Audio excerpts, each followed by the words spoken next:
Assalamualaikum warahmatullahi wabarakatuh. Gimana kabarnya siswa-siswi kelas 91? Mudah-mudahan kita selalu dalam keadaan sehat walafiat dan selalu dalam lindungan Allah Subhanahu wa taala sehingga apapun yang akan kita kerjakan hari ini dapat terselesaikan dengan mudah. Jadi sebelum kita mulai ke materi, marilah kita berdoa terlebih dahulu. Berdoa dimulai.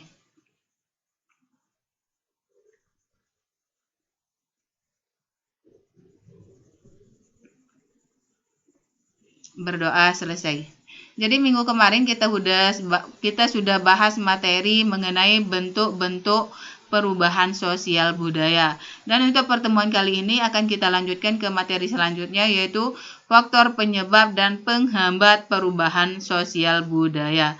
Tetapi untuk pertemuan kali ini kita akan membahas faktor penyebabnya saja. Untuk faktor penghambatnya kita lanjutkan minggu depan karena keterbatasan waktu, ruang, dan waktu. Jadi kita langsung saja ke faktor penyebab terjadinya perubahan sosial budaya.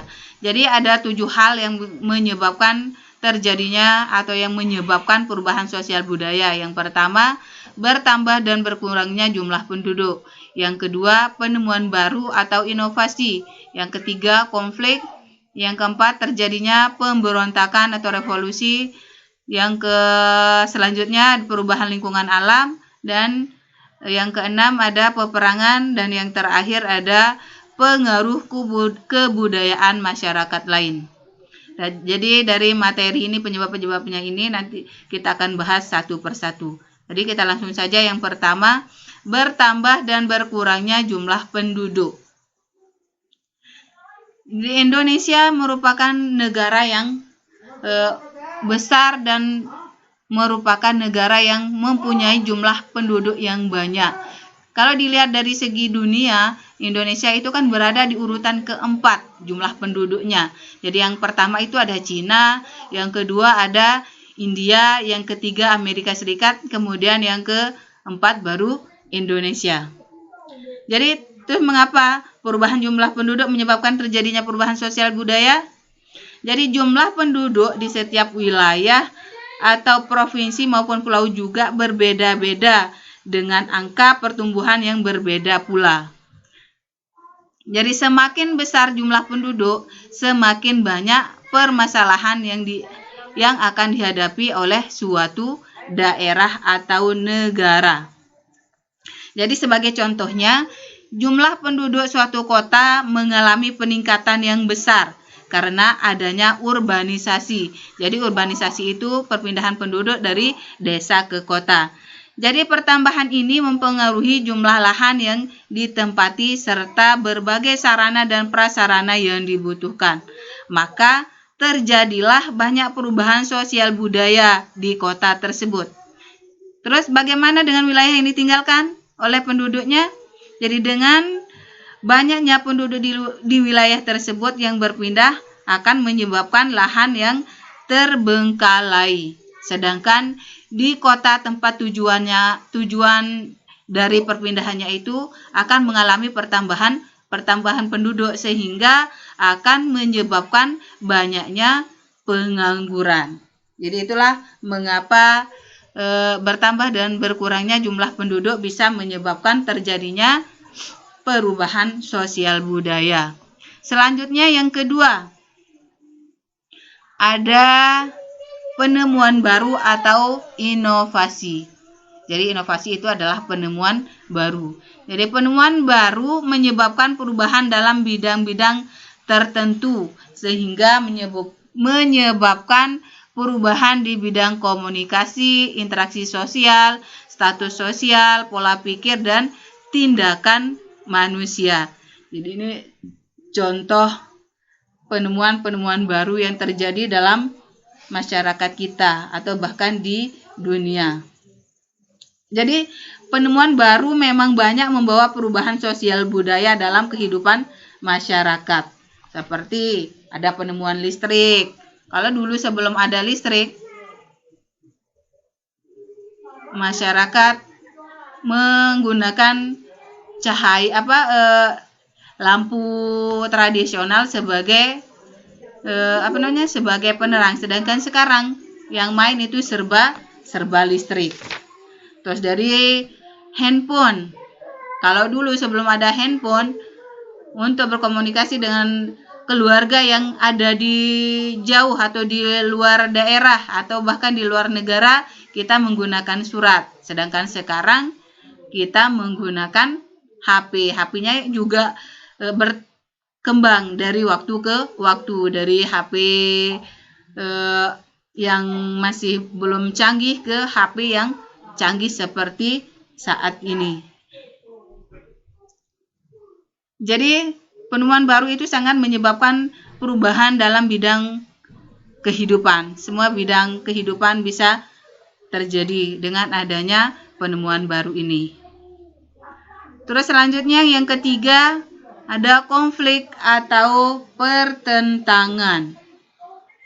Jadi konflik adalah suatu proses sosial antara dua orang atau lebih, di mana salah satu pihak berusaha menyingkirkan pihak lain dengan menghancurkannya. Jadi itu yang dinamakan dengan konflik. Jadi konflik itu terjadi karena banyak hal, tapi yang utamanya itu konflik itu terjadi karena adanya perbedaan. Bisa perbedaan kepentingan, perbedaan pendapat, perbedaan kebudayaan, atau perbedaan yang lainnya. Jadi konflik tersebut kemudian dapat menyebabkan terjadinya perubahan dalam masyarakat. Perubahan sosial dan konflik adalah dua hal yang saling berkaitan. Ketika dalam masyarakat terjadi perubahan sosial budaya yang cepat, ini dapat mengubah nilai-nilai yang ada dalam masyarakat. Sebaliknya, konflik yang terjadi dalam masyarakat juga dapat memunculkan terjadinya perubahan sosial budaya. Selanjutnya kita lanjutkan yang keempat, terjadinya pemberontakan atau revolusi. Jadi revolusi atau pemberontakan dapat menyebabkan terjadinya perubahan sosial budaya. Jadi pada dasarnya pemberontakan diawali dengan adanya ketidakpuasan sebagai masyarakat terhadap situasi dan kondisi, seperti demonstrasi secara besar-besaran.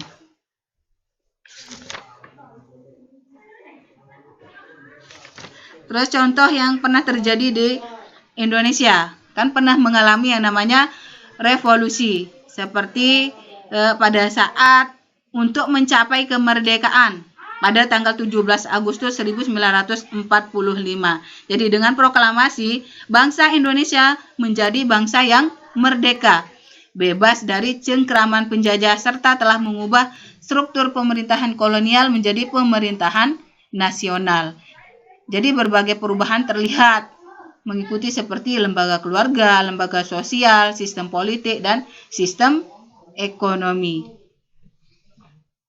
Jadi itu pada pemberontakan itu terjadi karena adanya ketidakpuasan terhadap pemerintah atau hal-hal yang lain. Jadi itulah yang menyebabkan terjadinya revolusi atau pemberontakan.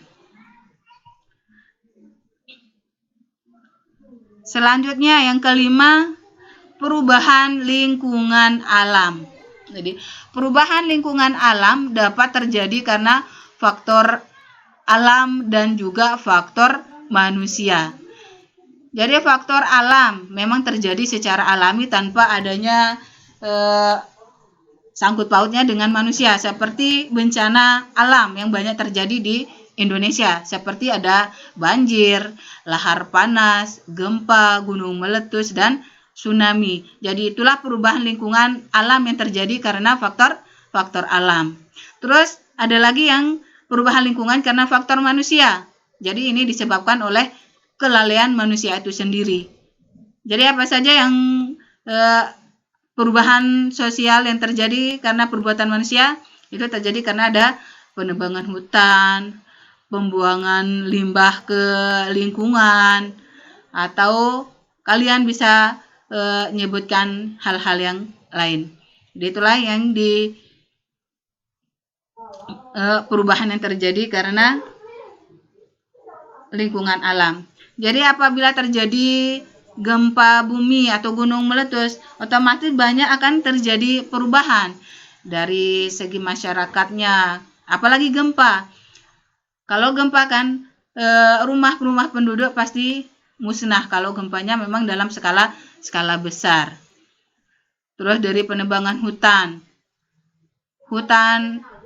pohon-pohon akan habis terbakar. Bahkan sekarang sering terjadi yang namanya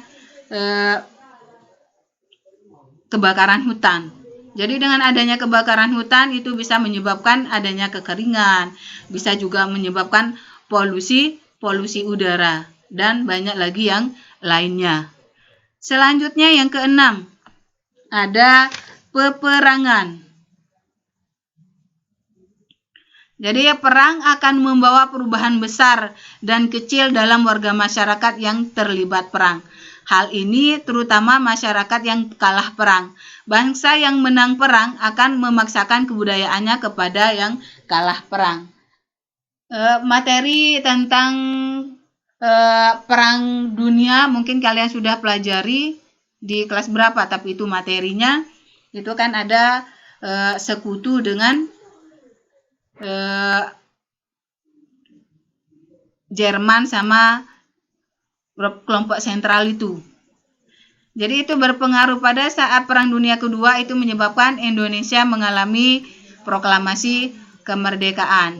Terus pada saat itu kelompok sentral kalah dalam perang, sehingga kelompok yang kalah perang atau negara yang kalah perang itu akan menebus atau membayar hutang-hutang atau membayar kerugian selama perang.